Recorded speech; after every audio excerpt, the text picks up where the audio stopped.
So what we're talking about tonight is developing a community-wide electric vehicle deployment strategy. As was mentioned earlier, currently there's only 3,000 or so electric vehicles on the road in the county, and the goal for 2030 is 100,000. So this is talking about scaling this up in a pretty big way. And what we want to ask you tonight, and Natalia, you can go to the next slide. That's a bit of an overview of the stations and where we're at with that. And what we're going to talk about tonight is how we can come up with a plan for deploying this infrastructure, how we can come up with a plan for public vehicles, for encouraging private residents to do this. How can we make this inclusive? And how can we do an effective outreach and education program throughout the county? So does anybody have any questions about what we're talking about here? Is everybody in the right room? Okay. Next slide. So what we want to hear from you, we don't want to hear from us tonight. We want to hear from you, and we're taking notes in both the chat box and verbally. So we want to know what hurdles would need to be cleared to achieve success for this. So remember, we're talking about not just the county's vehicles, but private vehicles. We're talking about charging stations throughout the county. This is what we're talking about. So what sorts of hurdles right off the bat do we need to clear to achieve success for this blueprint? Would anybody like I have a quick question. Yes, go right ahead, sir. Yes, good evening, everyone. When we mention electric vehicle, just want to get clarity in regards towards that. Are we including electric scooters and also electric bicycles in regards towards the conversation to help with the reduction of emission? Well, potentially, but for the purposes of the discussion in the next 25 or so minutes that we've got left, let's just sort of stick with the vehicles, because that's sort of specifically what we're talking about. And yes, scooters and bikes can play a role, but really what we're looking to do is lower the emissions from the vehicle traffic, which is the largest source of emissions actually that we're talking about tonight. Okay, sorry, Yuri, go right ahead. And then Michael, go ahead. Just wanted to maybe raise a slightly bigger question is, are electric vehicles ready for public interest? Because we know a lot of people are buying cars these days, but someone who bought the last American station wagon in history as far as today, I realized it was a big mistake to not buy an SUV. And I think with the fact that most electric vehicles are not SUVs, the private interest may be not something that the county can solve, but it's a general market trend, particularly with the aging population. The reason people don't like sedans is because it's really difficult to get in and out of a low-level car, and people are not willing to admit that. They like to say they would like to be high on the road, but the reality is that getting in and out of a low vehicle is difficult. Most electric vehicles are low vehicles. We're going to wait until trucks and SUVs come in electric variety. Once that happens, perhaps that trend is going to naturally reverse itself. I just want to set that factual stage up. Sure. And then the other element that I find to be problematic, again, as a not electric vehicle driver, but I think a Tesla car would even suffer with it more, is the very terrible road condition in our county. And particularly heavy battery-loaded electric vehicle struts will get worn out as quick as their tires do on poor roads. Now I know DC has not particularly fantastic roads, and there are plenty of electric vehicles.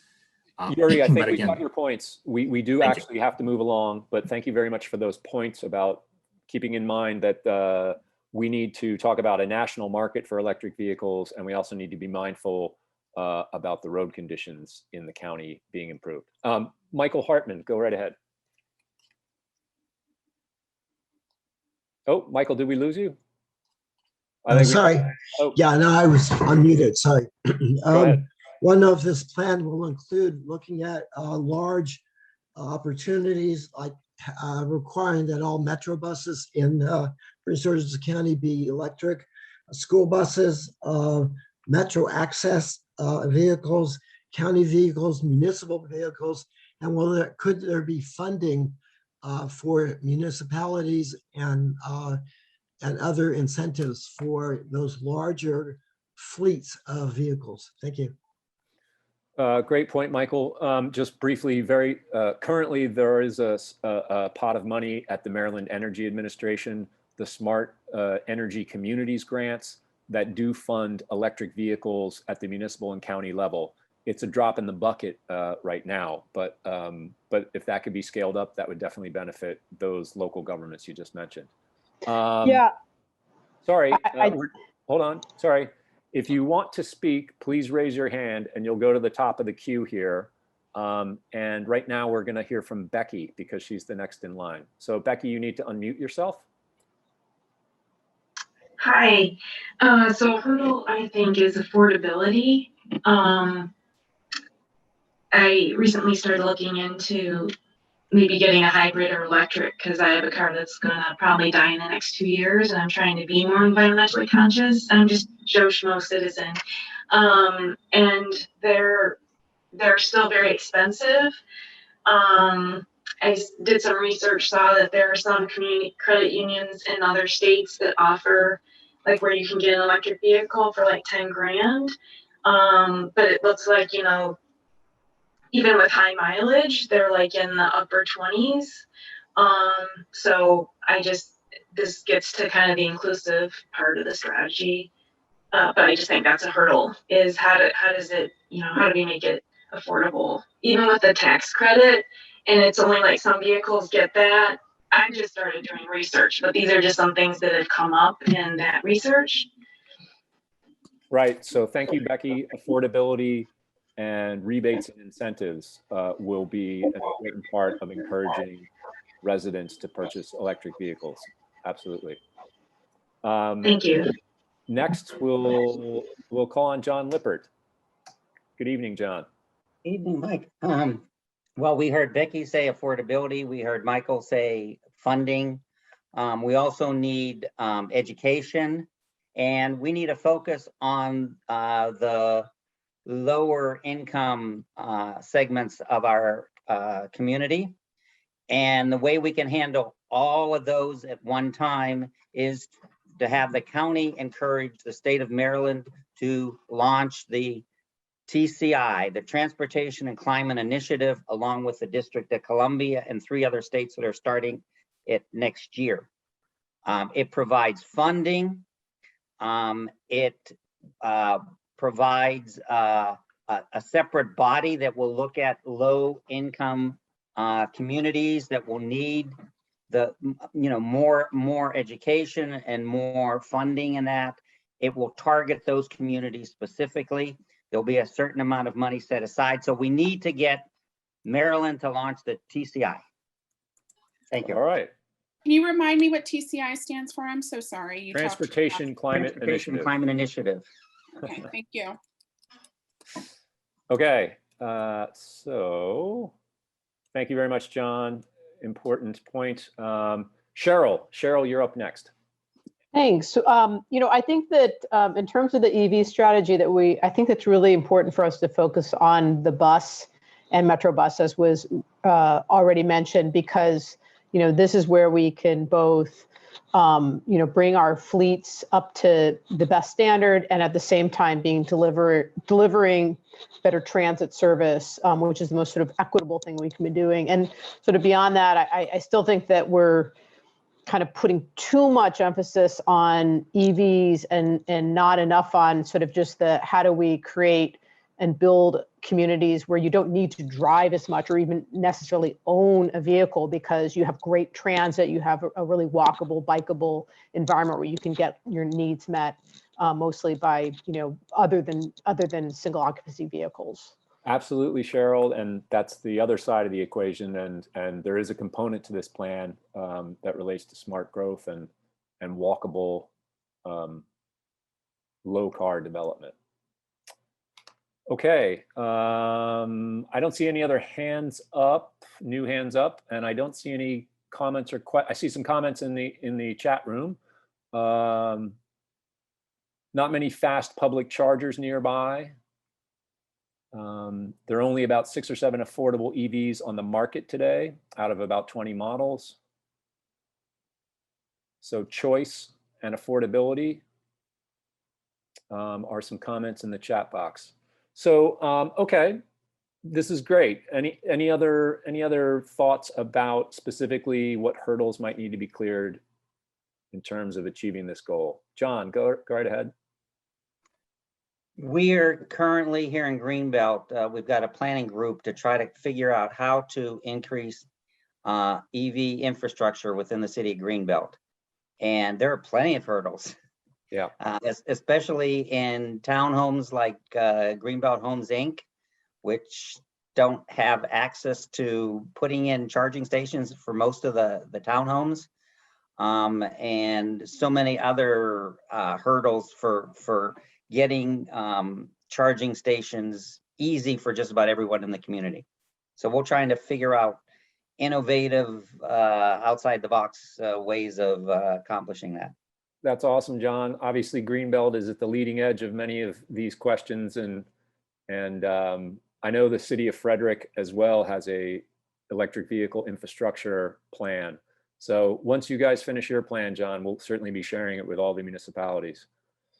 Yuri, sorry, go ahead, Yuri. Thank you. A lot of interesting comments in the discussion, particularly with regards to subsidizing low vehicles.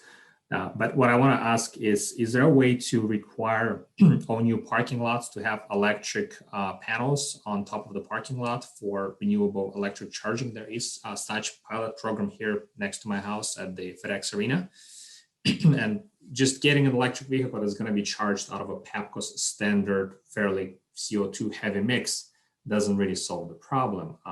But if you can have that charging, which John Lippert just mentioned, that they're trying to figure in Greenbelt, if that comes from the sky above, that's particularly great. You mean, Yuri, you mean having like a solar canopy over the parking lot? Solar canopy is the term. Yes, okay, so for everybody, if you've ever been to IKEA, I guess recently, they've got those. They have the solar canopies over their parking lot with the charging stations underneath.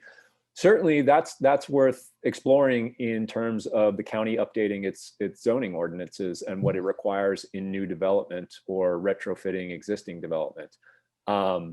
I think just requiring regular charging stations is probably an easier lift than requiring solar canopies, which is a lot more expensive in infrastructure. That's just my take.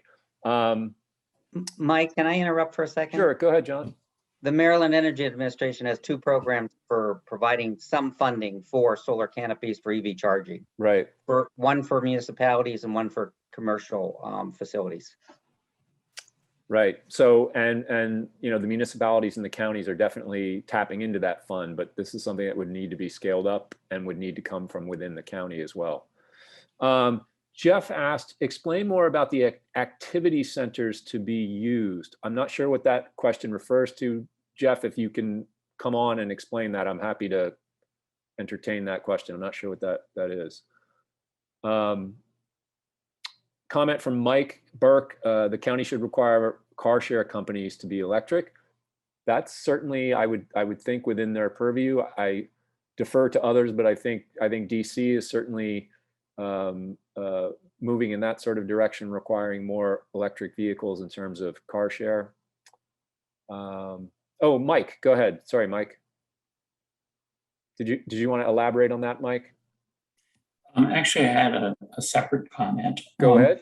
The issue of affordability and the ability of the county to support financially a lot of these initiatives is in question. You have a lot of initiatives down.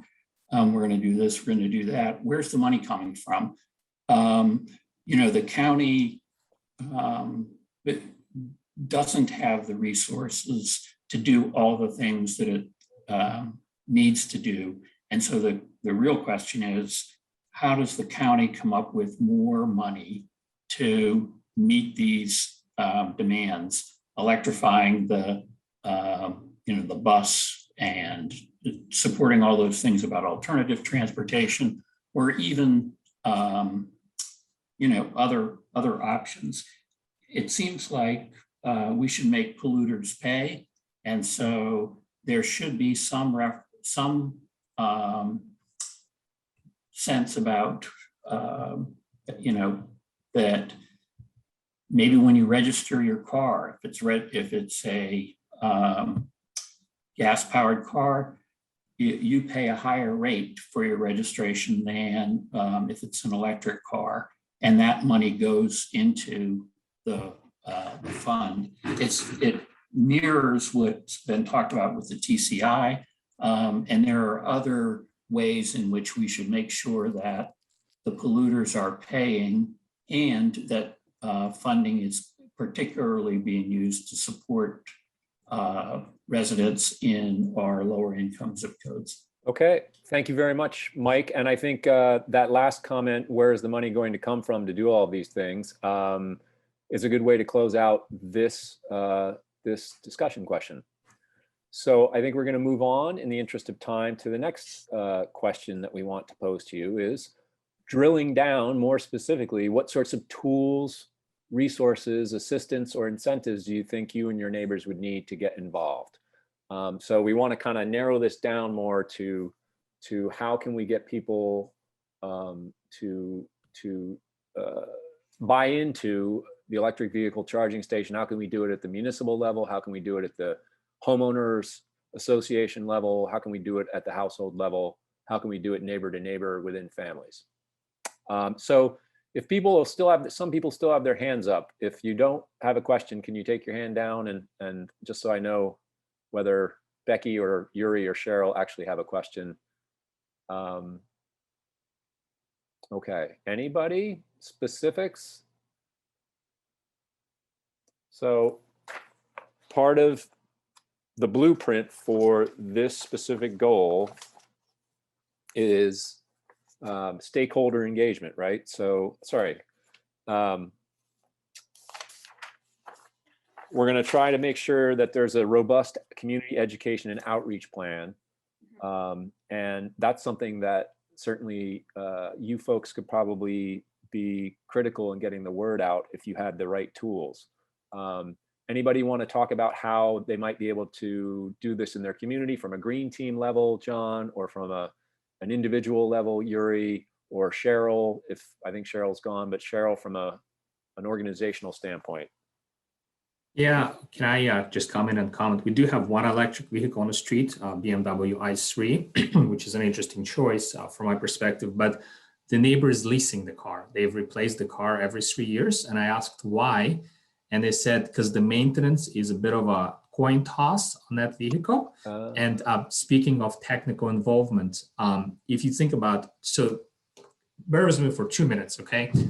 In the county, we have residents. Yuri, 1 minute. In the county, we like have 30 residents who seconds. buy nice, expensive cars, and we have residents who are low income and buying really old, beat up vehicles. Mm-hmm. If we have the secondhand electric market created where people can afford an electrical vehicle, they have nowhere to take it to fix it. Because even today, electric vehicle technicians are really scarce. So does PG Community College technical degree offers electric vehicle training? Great point. Does Corner Garage Guy know how to fix electric vehicle for those residents who are going to buy these aftermarket cheap vehicles? So great point, Yuri. So we need to have the support, technical services support for this huge scaling up of electric vehicles. I like the Prince George's County Community College idea. That's awesome. We will put that in the notes. Let's see, Mike Burke, did you have another comment on this question? Yeah, I thought that one option that might be useful is, electric vehicles as a whole are more expensive than gas powered, although, there are options out there, the Leaf and so on, that are pretty inexpensive. The problem is that people in low income areas hold on to their cars the longest, and they when they do buy, they buy a secondhand car more often than people in higher income areas. So what we need to do, if we're going to scale up, is to really focus on how do we get people in lower income communities to be able to afford an electric vehicle, either new or used. And I think there the county could come up with potentially something like a voucher program in which they're made available to people in, again, certain lower income zip codes, and people can use those vouchers as cash when they want to go buy either a secondhand electric car or a brand new electric vehicle. But it would be a way to help close the gap. Okay, got it, Mike. And I suspect that there might be a federal cash for clunkers program coming back. And perhaps that could be something that the county does as well. Okay, Becky, you have a question or a comment? And you need to unmute. Sorry, I'm not sure how to turn off the raise hand. I didn't realize I. Oh, that's okay. That's okay. No worries. No worries. John, go right ahead. John Lippert. You mentioned the green team. The green teams of the city of Greenbelt and the Greenbelt Community Church already gave a presentation, a Zoom presentation on EVs and EV charging. And we've got a number of requests from people that are interested in buying EVs, both new and used since then. But there's an awful lot of lack of information and correct information, both about EVs, how far they go, how much they cost and all that, as well as how you charge them up. So we really need to set up, and we'll trying to figure out what to do here in Greenbelt to provide, you know, information on that. In terms of affordability, if President Biden does pull it off and get his tax credits, one of the things is to provide $2,500 tax credit on used EVs. So if that ever comes to pass or anything else like that, we're all going to have to be promoting that throughout the county so that people can take advantage of those tax credits. Okay. And there's a lot of good information. If you're out there car hunting, you can find plenty of used EVs that sometimes are quite affordable. And I'll put in a plug for the Greater DC Electric Vehicle Association. If you Google that, they have a wonderful list of cars, electric vehicles, that prices and all of that. It's a really great resource. Okay, so Yuri's considered that Mike keeps trying to give money away that we don't have. Can I just comment on something? Sure. Yuri, hold on one second. I'd like to spread this out as much as we can. We have a newcomer here, and his name is Henry. Yuri, you can go next, I promise. Go ahead, Henry. Okay, I missed the first part of this. Well, Henry, so we don't have a lot of time. The question is on the screen. Do you have a comment about the question that's on the screen? Okay, I'm going to state that it's a question really, which is, where is mass transportation and incentives for mass transportation in this blueprint? Yeah, I'm afraid, Henry, this is really narrowly talking about electric vehicle infrastructure tonight, but mass transit is totally a component of all this. So it's just not what we're talking about here. Okay. All right, well, then I'll have a second point. And I am a member of the commission, so please. The floor is yours, Henry. Thank you. So one of my concerns is that the electrification must not exceed the ability to make renewable energy. Otherwise, we're fooling ourselves.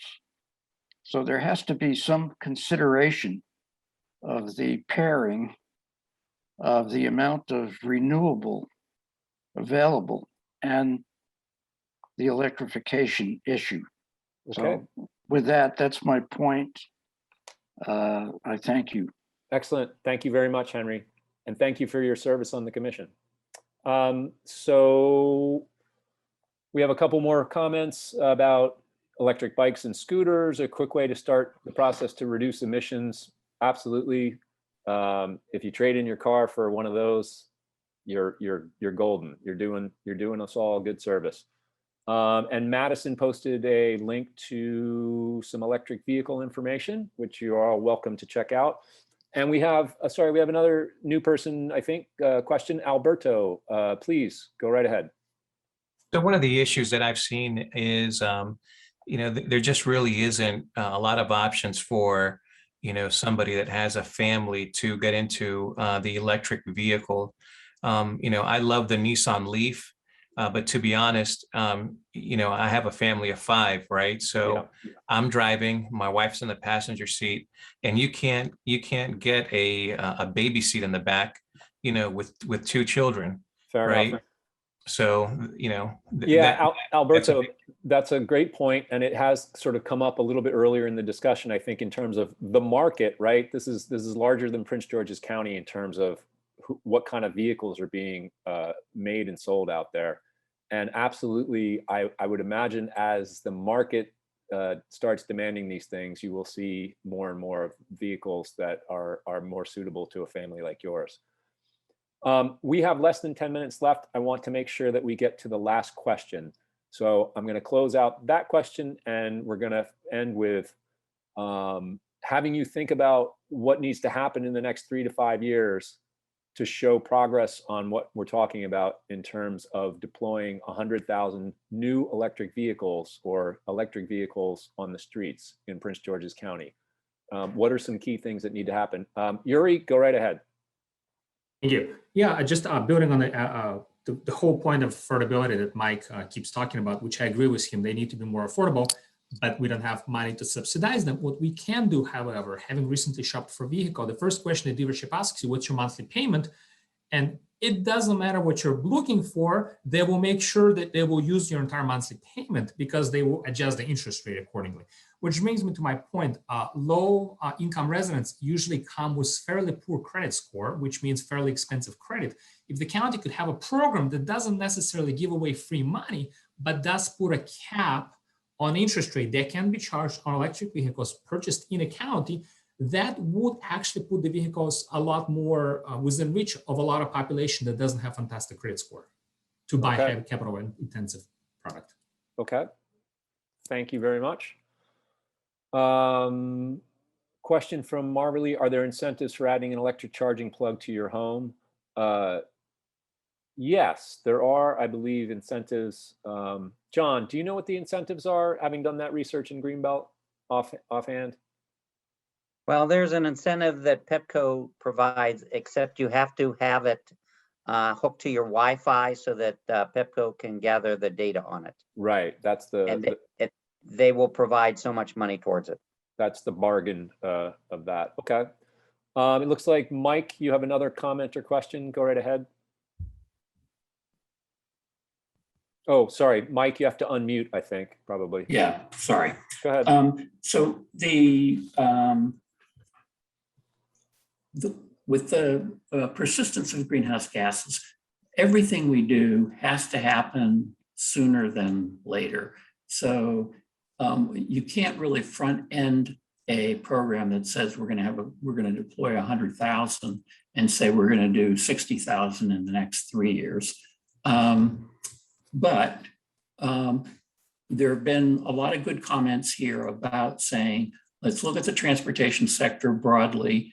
We should be able to make sure that we are reducing our overall greenhouse gas emissions from the transportation sector in that 3 to 5 year window, and that those alternative methods of transportation are being very broadly supported by the county.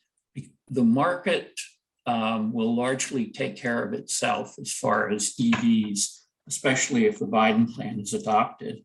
So, I think that all of the goals here are ambitious, but perhaps not ambitious enough.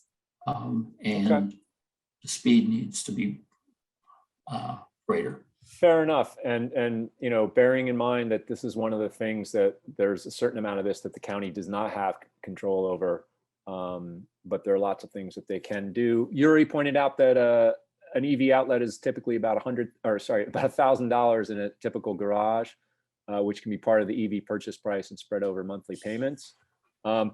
Yuri also pointed out something you should never do when you buy a car, which is tell them what your monthly payment is. That doesn't matter what kind of car you buy. Don't ever tell them what your highest monthly payment is. That's like the worst thing you can do. EV charging stations need to be more accessible to people living in apartment complexes. And we have 4 minutes now left, folks. Just a bit of information. The state of Maryland just recently passed I guess it's called the Right to Charge law, which permits residents of homeowners associations the ability to hook up a charging station to their residents. And that's something that's happening in states around the country. I guess go back to John. Go ahead, John. We need economic development here in Prince George's County.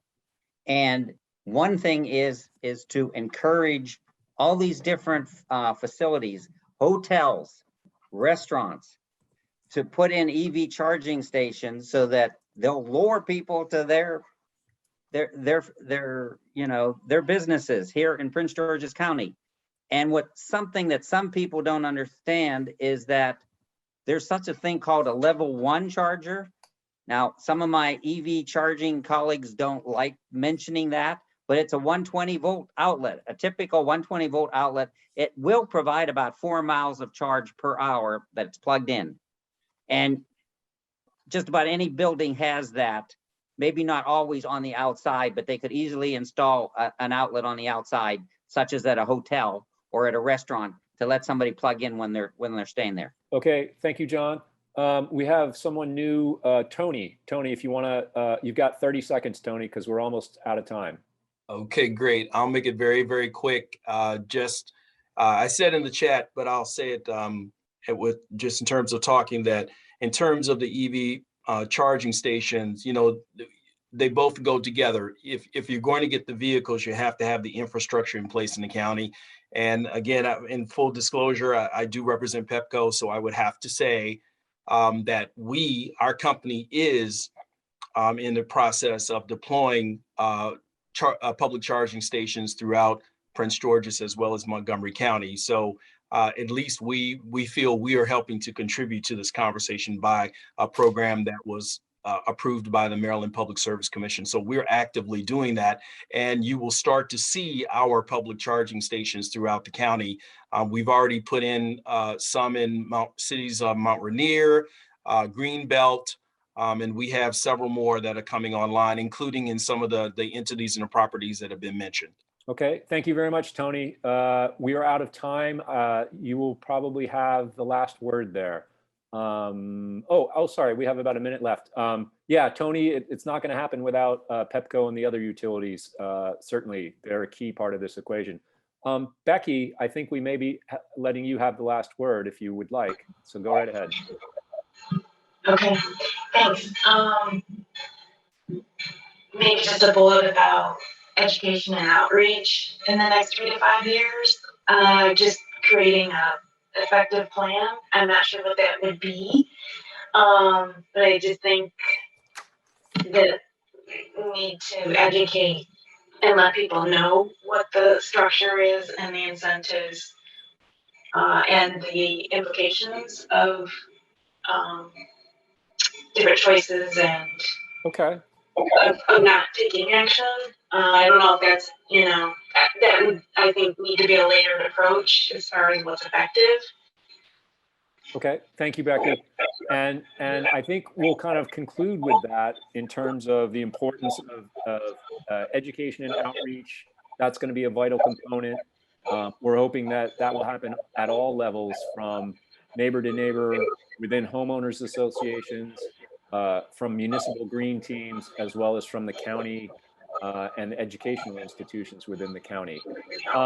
As we're about to get a cutoff in about 25 seconds, I want to thank everybody for coming to this discussion session this evening, this breakout room.